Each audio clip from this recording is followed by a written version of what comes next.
Baik, bismillahirrahmanirrahim. Assalamualaikum warahmatullahi wabarakatuh. Saya Musyafa Jundi Syahada dengan NIM G002409 ini NIM G002409. Baik, dan saya dari kelompok B2. Baik, di sini saya akan menjabarkan terkait laporan praktikum laboratorium anatomi blok 1.3, yaitu blok pencernaan, perut, blok makan. Ya, baik. Oke. Ya. Oke, next kita lanjut ke soal nomor 2. Laporan kedua, Randy adalah seorang mahasiswa yang sangat gemar menghadiri acara makan bersama, terutama di restoran dengan konsep all you can eat, ya semua bisa Anda makan. Namun, pada suatu kesempatan, Randy merasa tidak nyaman karena cepat merasa kenyang. Baru saja mau mulai makanannya. Hal ini membuatnya khawatir ada yang tidak normal dalam sistem pencernaannya. Oke, sebagai teman yang baik, yaitu saya, jelaskan ke Randy tentang traktus digestivus superior mulai dari mulut sampai lambung. Setelah bagaimana kompensasi sphincter dan gerakan pencernaan saat dia lagi makan rakus di all you can eat. Di apa saja bisa kamu makan, bahkan piringnya bisa kamu makan. Oke, kita mulai dari mulut dulu. Mulai dari kafum oris. Oke. Cavitas oris. Jadi di sini mulut itu pertama masuk melalui rima oris. Lalu sini, itu rima oris dulu. Ini nih gambarnya ada. Ya, rima oris. Kemudian dia akan masuk. Nah, mulut itu dibagi menjadi dua bagian. Ada namanya vestibulum oris di sini. Ini dia adalah ruang di antara bibir dengan giginya sini. Kemudian ada namanya cavitas oris propria, ya yang sini ini, sisanya ini yang besar. Oke. Nah, kedua ruangan ini dia akan dipisahkan oleh namanya arcus dentalis dan processus alveolaris. Dia yang mandibula dan maxilla gitu, yang atas dan yang bawah. Yang mandibula kan yang bawah, yang maxilla yang atas gitu. Oke. Kemudian di dalam mulut ini bisa kita lihat dia akan masuk ke sini. Di sini ada namanya isthmus faucium atau isthmus oropharyngeal. Di sini dia adalah pintu masuknya dari mulut ke faring ini. Nah, dia setinggi VC2 ini VC2. Nah, dia setinggi ini. Nah, oke. Kemudian di mulut kita bahas ke palantumnya, yaitu langit-langit mulut. Palantum ini adalah palantum. Palantum dibagi menjadi dua per tiganya namanya palantum durum, dan sepertiga belakangnya namanya palantum mole yang ini. Ini palantum durum yang dia keras, yang palantum mole yang ini. Nah, palantum durum itu disusun oleh apa saja ya? Disusun oleh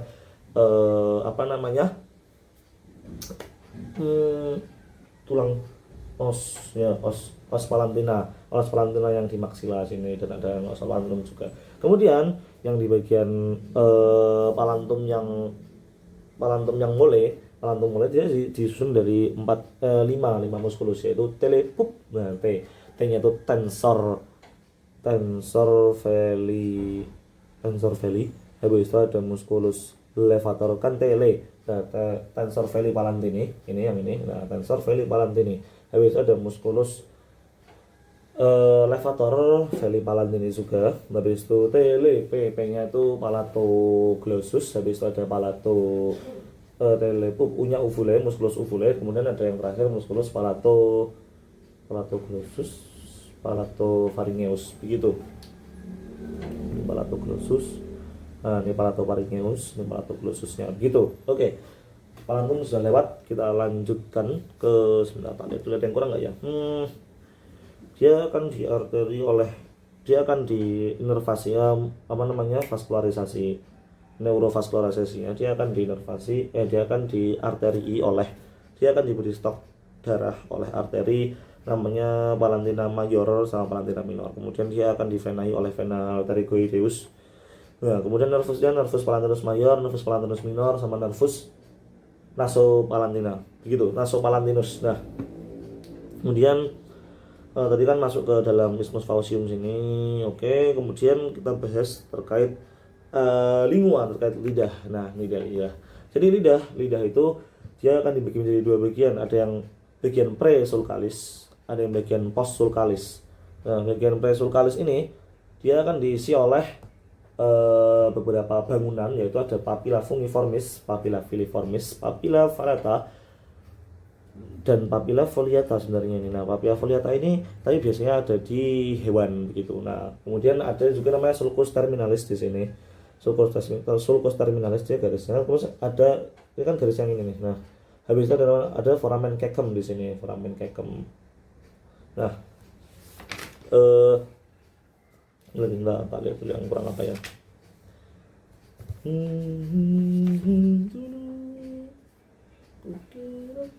Foramen Cecum, oke. Kemudian dari foramen Cecum dan belakangnya ada tonsil lingual di sini. Nah, ada apa namanya, glossoepiglotika yang medial, glossoepiglotika jelas, ada namanya vallecula di sini juga begitu. Di bagian yang post sulcalis, tadi presulcalis, ini post sulcalis begitu, karena ini sulcus yang post di belakang, yang pre di depan. Oke. Kemudian lidah juga punya otot di lidah itu dibagi menjadi dua, ada yang intrinsik, ada yang ekstrinsik. Yang intrinsik dia tugasnya untuk memberi bentuk pada lidah. Kemudian yang ekstrinsik dia fungsinya untuk menggerakkan lidah. Sebentar, kalau nggak kebalik ya. Ya, intrinsik untuk bentuk lidah, ekstrinsik untuk yang menggerakkan lidahnya secara keseluruhan begitu. Oke, untuk yang intrinsik dulu, intrinsik itu nanti dia kalau ekstrinsik dari ekstrinsik deh boleh. Dia ada muskusnya GHSP. Nah, GHSP itu apa saja nih? Genioglossus, G hanya hyoglossus. Habis itu S-nya styloglossus yang ini, bukan styloglossus yang ini. Kemudian ada yang palatoglossus ini. Nah, kemudian kalau yang di yang kelompok satunya dia akan berisi LLTV, yaitu longitudinal, longitudinal inferior, longitudinal superior. Kemudian ada LLTV yang transversus, dan yang terakhir ada yang vertikal muscle begitu. Di sini nggak ada gambarnya, ada nggak ya? Nggak ada juga. Oh ya begitu, kita dalam muskulus yang ada di lidah. Kemudian kita masuk ke inervasinya, ke vaskularisasinya dulu deh, boleh. Nah, vaskularisasinya itu dia akan divaskularisasi oleh arteri lingualis. Kemudian venanya ada dua, vena yang bisa untuk obat itu dia ada vena ini. Nah, vena lingua. Kemudian ada vena satunya itu vena lingualis dorsal dan vena lingualis yang profunda begitu. Oke, kemudian ke inervasinya dia akan dipersarafi oleh jadi lidah itu kita bagi menjadi dua, bagian 2/3 anterior dan bagian yang 1/3 posterior. Nah, bagian yang 2/3 anterior itu dia juga dibagi lagi karena ada saraf yang untuk sensasi umum, sensasi general, rasa sakit, rasa nyeri, macam-macam, tekanan. Nah, kemudian ada yang khusus atau spesial untuk merasakan manis, macam-macam. Nah, untuk yang sensasi umum ini dia akan dipersarafi oleh nervus mandibularis. Nih. Kemudian untuk yang khusus dia akan dipersarafi oleh nervus facialis. Nah, yang bagian posterior dia sama-sama akan dipersarafi oleh nervus glossopharyngeus. Kecuali yang si palatoglossus dia akan diinervasi oleh nervus vagus. Gitu ya. Oke, kemudian ada yang untuk motorik juga, dia sebagian dia secara garis besar untuk motorik dia dianu oleh hipoglossal, nervus 12, nervus hipoglossal, dan kecuali yang lagi-lagi kecuali si palatoglossus. Tadi enggak, yang tadi sensasinya sama aja. Misalkan di bagian lidahnya ya. Kalau palatoglossus itu kan untuk yang menggerakkan, dia motorik ya, kecuali nervus 10 itu dia untuk menggerakkannya si palatoglossus gitu. Ini tadi ini vaskularisasi yang masuknya ke sini. Dia ada arteri lingualis, vena profunda lingua, vena dorsal lingua. Kemudian sekarang ada namanya di dalam mulut tuh, di bagian atas tuh juga ada namanya kelenjar-kelenjar yang membantu ya. Kelenjar glandula. Nah, dia ada 3 yang besar. Dia ada kelenjar parotid, kemudian ada submandibular, ada kelenjar yang sublingual. Nah, kelenjar parotid ini dia akan bermuara di papila parotid. Nah, ductusnya namanya ductus Stenson. Nah, kemudian kalau kelenjar yang submandibula dia namanya ductusnya ductus Wharton, dan kemudian dia akan bermuara di plika sublingual. Kemudian kalau yang sublingual dia akan bermuara di caruncula sublingual juga gitu. Berbeda, satu yang di plika, satu yang di caruncula. Oke, kita lanjut ke bagian gigi. Ini singkat aja. Kalau itu incisivum atau gigi healthy, Habis itu ada namanya incisivus, habis itu ada canius yang C ini, incisivus ini canius, canius itu gigi taring, kemudian ada PM premolar, dan yang M molar ini gigi apa namanya Graham gitu. Ya ada tadi yang kita bahas juga ya, maxillary alveolar proses alveolar yang maxilla, ini proses alveolar yang mandibular gitu. Oke. Kemudian ada juga namanya di lidah itu di kalvum moris itu ada tonsil-tonsil yang dia itu menjadi satu bernama, sebentar, namanya itu annulus Wildeyer. Nah, annulus Wildeyer itu dia ada 4 tonsil di situ. Yang pertama ada tonsil yang tubal, nggak kelihatan di sini, harusnya itu di samping-samping sini, tapi nggak kelihatan di sini. Oke, nggak apa. Lalu ada tonsil yang palantina, dia di palantum sini, ya di palantum sini. Lalu ada yang lingual, dia di lingual di sini nih, nih. Nah, kemudian ada yang faringeal itu di faring, dia di sini, di atas ini, begitu. Oke. Tonsil-tonsil kalau membengkak nanti dia bisa bikin gak nyaman, gitulah intinya. Oke, sekarang kita masuk ke bagian esofagus. Nah, esofagus ini kita bagi jadi 3 parts. Ada parts yang cervical, parts yang torakal, dan yang parts yang abdominal. Nah, parts cervical ini dia dari VC6 ini, VC6 sampai VTH1 nih. Ini parts cervical setinggi ini nih. Kemudian dari VTH1 sampai VT10 nih yang di sini nih. Kita namakan itu ada dinamakan dengan parts yang torakikal. Habis itu yang bawah sendiri L1 sampai L3 ini dari lumbalis 1 sampai lumbalis enggak, maksudnya VTH 11 gini aja. Ini kan nanti udah masuk ke situ. Sorry salah. Nah, VTH 11 ini dia akan menjadi parts yang abdominal. Nah, kemudian di esophagus itu terdapat himpitan. Nah, yang dia itu bernama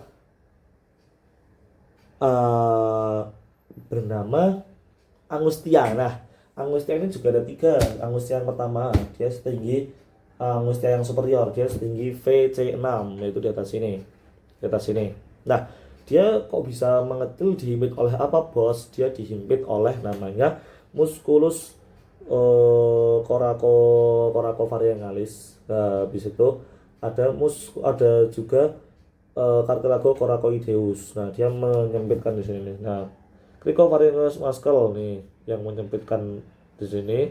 Kemudian ada cricoid cartilago cricoidea. Nah, kemudian yang di bagian medial dia disebutkan oleh apa, Bos? Dia disebutkan oleh persilangan antara arcus aorta gede banget ini. Kemudian dia bersilangan dengan bronchus yang primarius.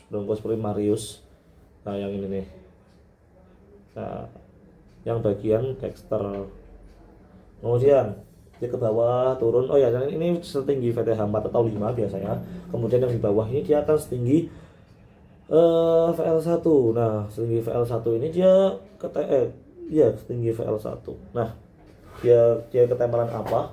Dia di sini akan setinggi VTH 11 maksudnya, maaf. Nah, dia akan berisi apa, teman-teman? Nah, dia akan terhimpit oleh diafragma yang dia itu ada lubangnya. Nah, lubangnya itu namanya hiatus esophagus, begitu, yang menjepit dianya. Nah, begitu. Ini VTH 11 nih di sini nih.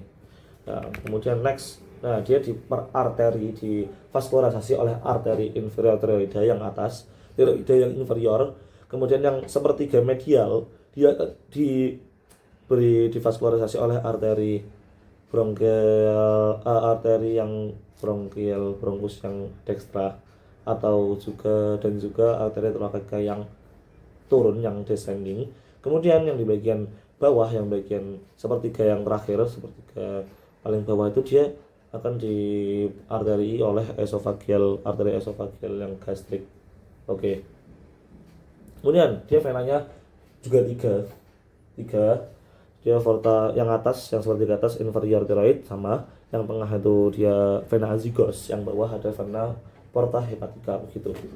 Kemudian nah, sarafnya itu karena kan dia kan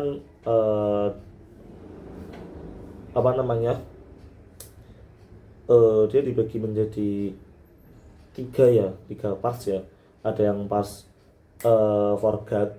organ dalam maksudnya ya, gate itu dibagi menjadi tiga, ada foreguard, midguard, ada hindguard. Nah dia kan masih termasuk foreguard, jadi dia nervousnya untuk yang simpatisnya dia kan oleh nervus planicus yang mayor, kemudian yang anunya pasifnya, kok pasif apa parasimpatisnya dia kan dengan nervus vagus begitu. Oke, sekarang masuk ke gaster. Ini terakhir ini, ya gaster. Oke, gaster. Dia dibagi menjadi 4 pars. Ada yang pars cardiaca, yang ini, pars cardiaca. Kemudian ada pars fundus, itu pars corpus, dan pars pyloricus yang bawah sini. Nah, oke. Dia ada juga punya dua orificium. Orificium juga masuk, orificium yang cardiaca dan orificium yang pylorica. Nah, di sini juga ada sphincter gastroesophageal. Di sini juga ada sphincter pylorical ya, sphincter pylorical di sini. Kemudian ada apa lagi ya? Nah, dindingnya itu ada yang tunika dia punya dibagi menjadi 3 tunika. Tunika muscularis, submucosa sama mucosa. Muscularisnya dia ada ruginya di sini. Nah, dia menjadi terutama ada rugi. Nah, kemudian gaster dia juga akan ditempeli oleh omentum tadi yang tak jelaskan juga di soal nomor 1, saya jelaskan lagi.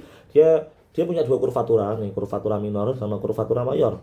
Nah, tadi pyloric tuh dibagi lagi, ada yang pyloric canal, ada yang pyloric yang antrum sini. Nah, oke, kita lanjutkan. Ada yang kurvatura minor, kurvatura mayor. Kurvatura minor itu tempatnya perlekatan ligamen. Ada 2 ligamentum yang bakal situ, yaitu gastrohepatica dan hepatoduodenal. Nah, ini hepatoduodenal, ini gastrohepatica. Kemudian yang mayor, yang major dia ada 4 ligamen di situ. Ligamen gastrosplenica, gastrophrenicia, gastrocolica, dan splenorenale. Ada 4 di situ. Dia gastro dengan kolik, gastro dengan splen, gastro dengan sphren, habis itu ada splen dengan ren gitu. Oke, nah sekarang dia di vaskularisasinya, neurovaskularisasinya. Oke, kita mulai dengan arterinya dulu. Arterinya dia ada 6 arterinya. Ada gastrica dextra, gastrica sinistra, gastroomentales karena dia juga untuk mengaliri si omentum, gastroomentales dextra sinistra, gastrica brevis dan gastrica yang posterior. Nah, beda dengan vena. Mereka semua akan, karena kan dia masih masuk ke organ yang foreguard itu dia akan berujung ke truncus coeliacus begitu. Akan muaranya dari truncus coeliacus. Kemudian yang vena ada gastrica sinistra, gastrica dextra kurang lebih sama dia, kecuali nggak ada namanya vena gastrica posterior, dia nggak ada. Oke, nah mereka akan berujung kemana sih sebenarnya? Mereka akan berujung ke ini, ke porta hepatis, ke vena mesenterica superior gitu. Kalau nervusnya dia ada nervus vagus sebagai parasimpatisnya, dia ada sphincter yang bawah ini, sphincter pyloric ini dia fungsi untuk buka gitu. Nah, kemudian ada nervus yang Planicus majus gitu juga. Oke. Ya, itu untuk yang kedua. Oke, kita masuk ke laporan ketiga. Andre, seorang mahasiswa tingkat akhir, maka merasa tidak nyaman setelah enggak, tadi belum habis. Ya, kita tambahin lagi, karena kan ada soal juga yang tentang mekanisme kenapa sih kok dia bisa, apa kompensasinya ketika dia makan terlalu banyak. Oke. Nah, saat dia makan terlalu barbar, terlalu cepat, dia berarti kan otomatis dia ngunyahnya banyak. Nah, tapi ngunyahnya itu nggak sempurna, jadi yang masuk ke mulut itu masih besar-besar ketika masuk ke lambung, jadi lambung bekerjanya lebih keras begitu. Nah, kemudian dia bisa, karena lambungnya terlalu penuh, dia bisa menyebabkan yang tadi di sini. Nah, di sini kan tadi ada pyloric nih. Nah, pyloric ini, pyloric gastroesophageal. Sphincter gastroesophageal. Nah, sphincter gastroesophageal ini dia bisa memaksa terbuka dan menyebabkan cairan lambung di sini bersama mukus-mukusnya itu dia naik ke atas sini. Nah, dia bisa menyebabkan heartburn atau panas di sininya. Di ulu hatinya panas gitu. Nah, begitu. Makanya jangan makan banyak-banyak, nanti bisa menyebabkan lambungnya terlalu penuh, nanti bisa naik lagi makanannya begitu. Itu adalah kompensasi ketika dia makan terlalu banyak, menyebabkan reflux si gastroesofagusnya. Apalagi ya kira-kira ya, itu aja sih. Harusnya pencernaan juga tidak menjadi lebih lambat juga merespon bagaimana dia makan terlalu cepat, biar nggak terlalu penuh juga lambungnya gitu. Pencernaannya juga pasti berat ya pencernaan di sini ya, maksudnya kan penuh banget gitu. Ini tadi makanan yang dimasukkan nggak terlalu terpecah, jadi kerja di lambung berat, lambungnya penuh. Yang paling terlihat dampaknya adalah di sininya di sphincter gastroesophagealnya, dia bisa bisa kendor, bisa loss, menyebabkan isi di dalam lambung ini keluar sedikit, keluar ke apa namanya, ke esofagus, yang menyebabkan heartburn di sini. Jadi di ulu hatinya nanti panas begitu naik karena makan. Oke, nomor 2 selesai.